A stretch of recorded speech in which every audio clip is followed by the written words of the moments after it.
Hi guys, my name is Mayur Gupta and today we will talk about 40-point analysis of Asian Paints Limited. But before I start this video, let me tell you two things.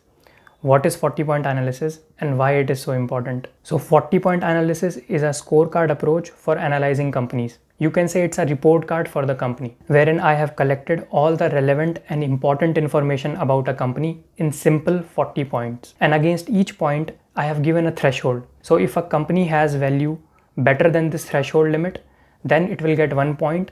If it's below this threshold, then it will get a 0. So with this approach, I will be analyzing so many wonderful companies in the Indian share market, and accordingly, we will rank all these companies based on their points. Now, second question is, why do we need this kind of analysis? So in order to explain this, I will give you a very simple example.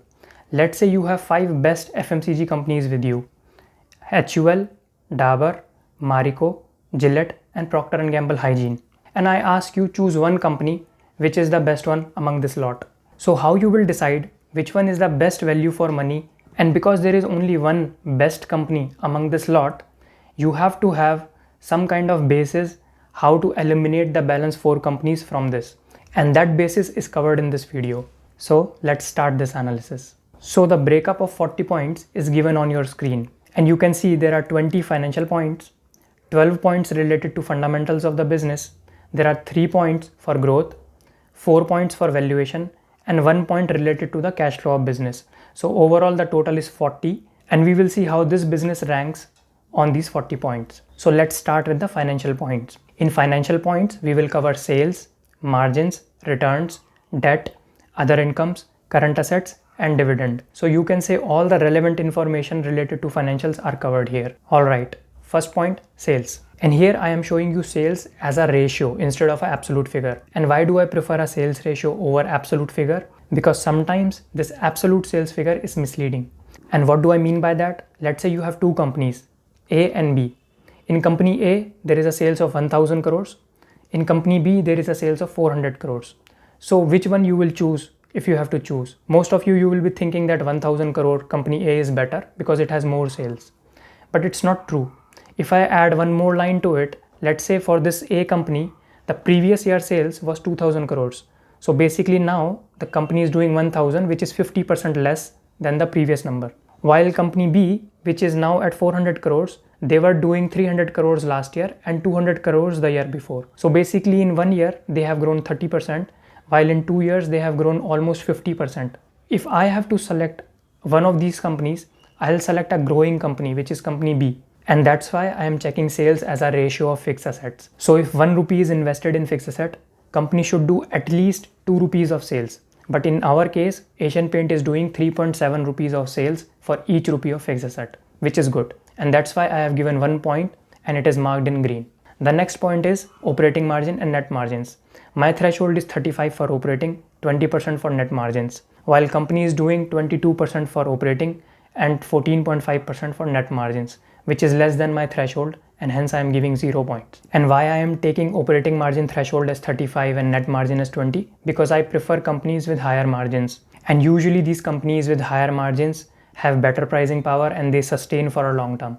So I prefer that. But if you don't agree to me in any of these thresholds that I will be discussing with you, you can of course change this threshold according to your need, and based on that you can give points. Next point, operating and net profit margin for the past 3 years. Here also company has lesser margins as compared to my threshold limit, hence I am not giving points. Next point, returns.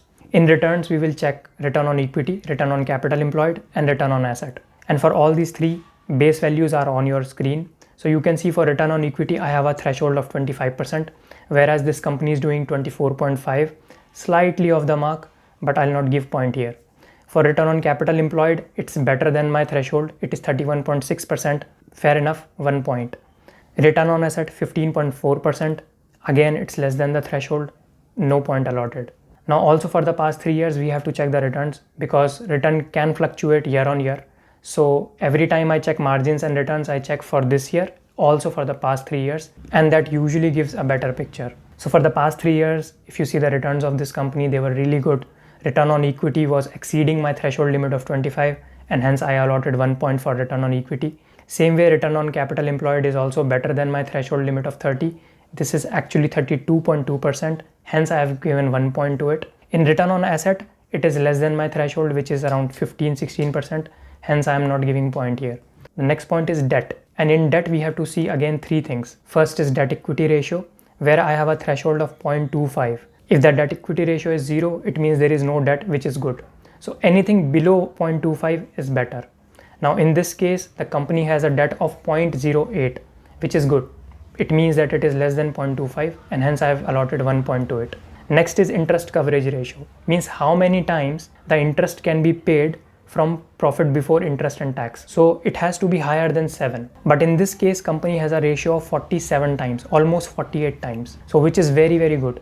Means that company can pay their interest expense 48 times from the profit before interest and tax, which is really good. And hence I have allotted 1 point to it. Debt service ratio has to be 5. Here it is 15.74, which is also good. Hence 1 point given. Next point is other income. And for other income, I usually check for this year and for the past 10 years. And this other income has to be less than 40% of the total net profit. And why it is so? So let's say a company's net profit consists of 70% from other income. So what is your opinion? Do you think it's a good company?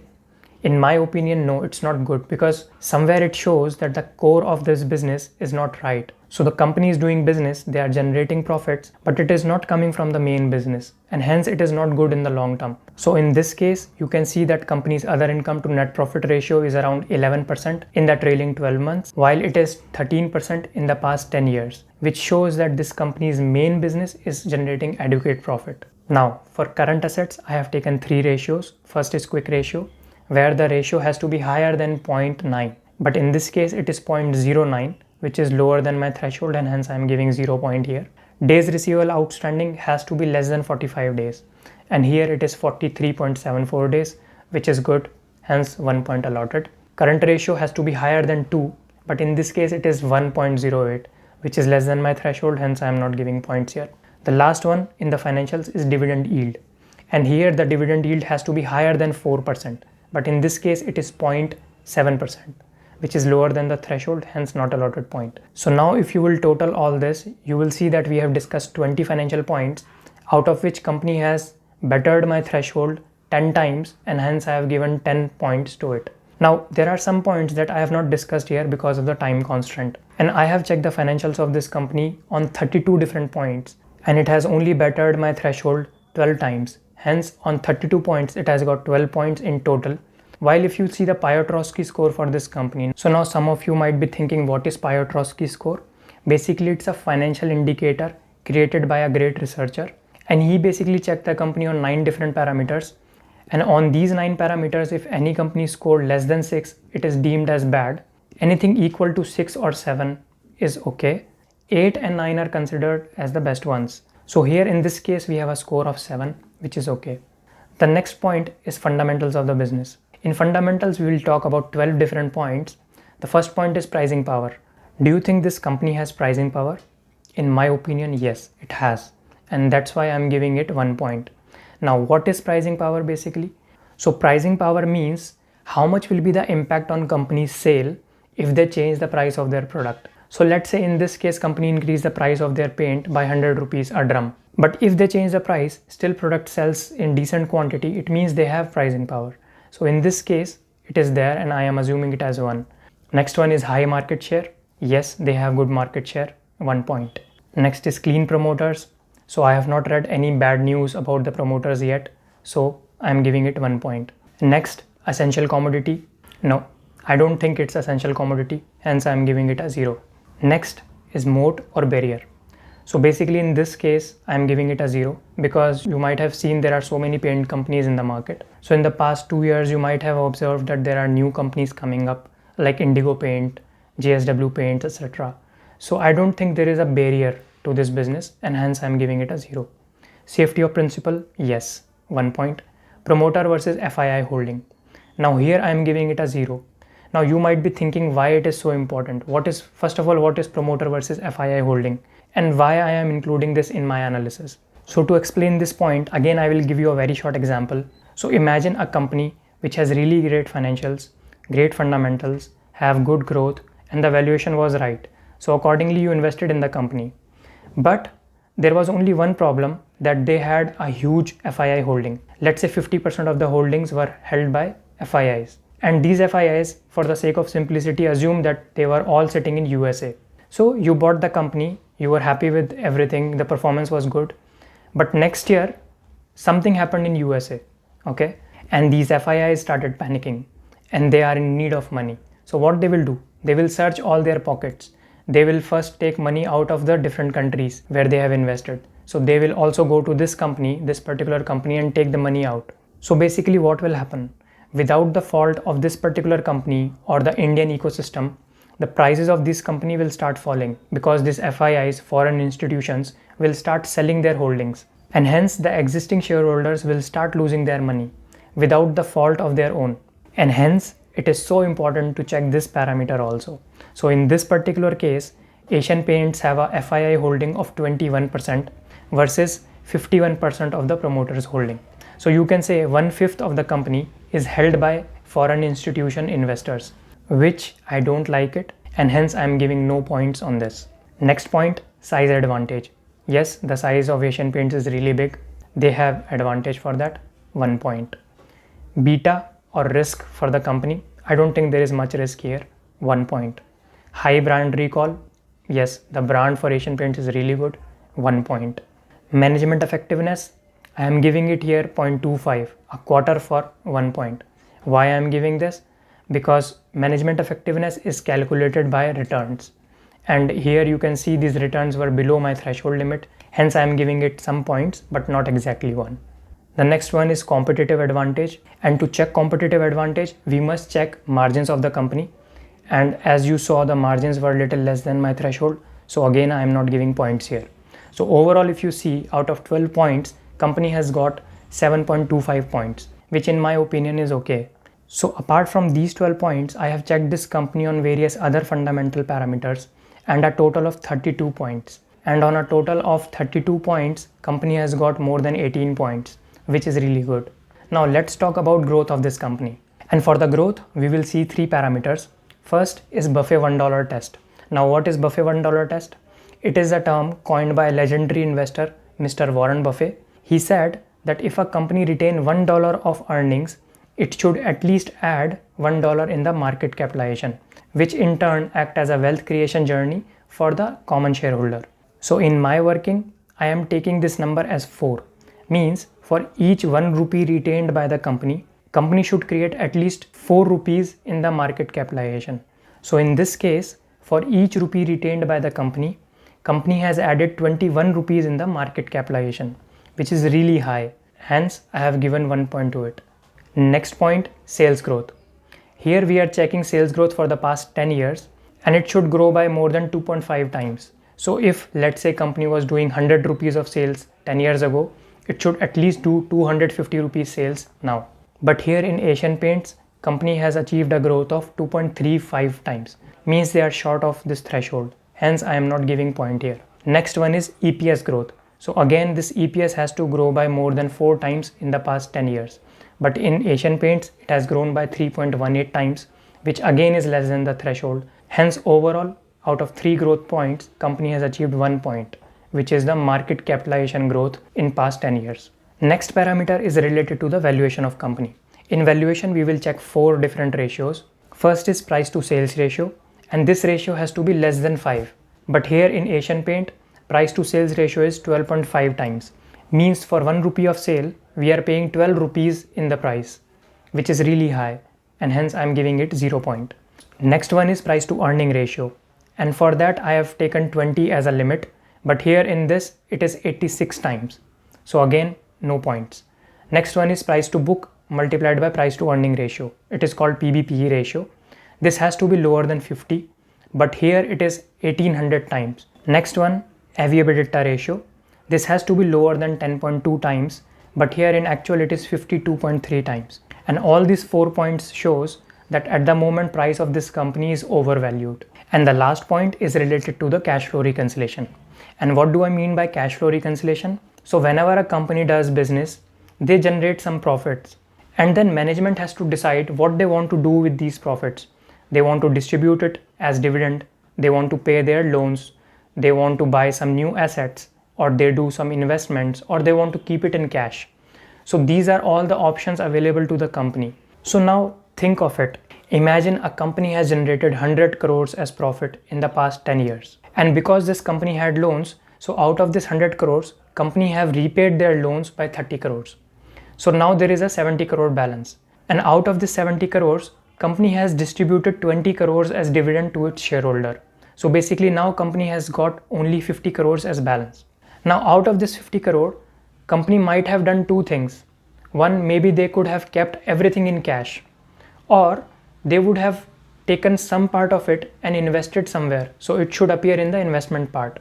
But what if I tell you that at the end of it, cash plus investment balance is only 10 crores? So you may ask, where is this 40 crore gone? This 40 crore is actually 40% of the total surplus generated by the company in the past 10 years. And it can be anything. It can be theft, it can be misappropriation of funds, or it can be manipulation of books. But whatever it is, it's a very important number, because we must know as shareholders where the company's profit is going.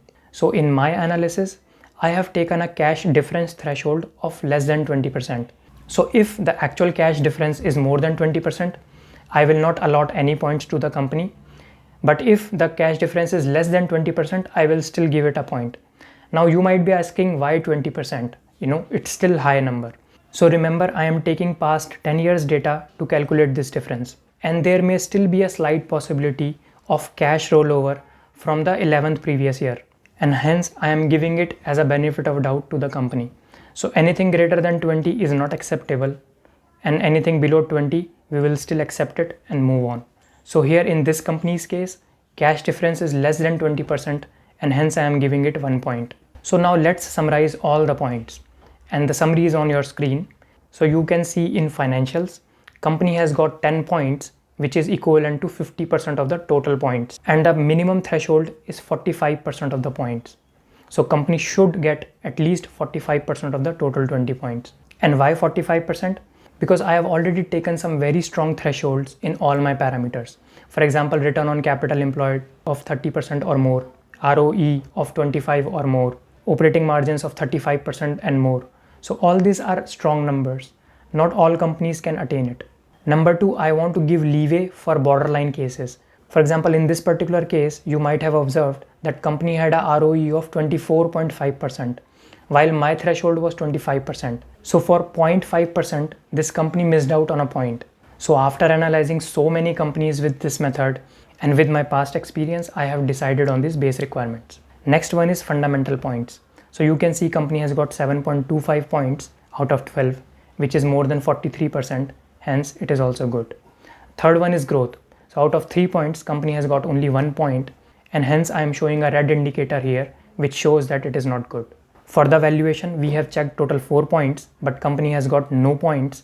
Hence, I am again showing a red indicator here. And the last one is cash flow. And because the cash flow difference for this company was less than 20%, hence I am giving it 1 point here and showing in green. So what should we do now? Should we buy it, shortlist it, or ignore it? As you can see that out of total 5 parameters, 3 are met, and you can see that the valuation of this company is on a higher side. Hence, I will advise you to shortlist this company. Now, before I sign off, I want to clarify one more point to you. So some of you might be thinking why I didn't start this video with history of business, product portfolio, market segments, etc.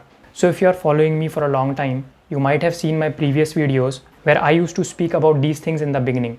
But over a period of time, I realized if we do this 40-point analysis before going in further detail, we will save significant amount of time. Why so?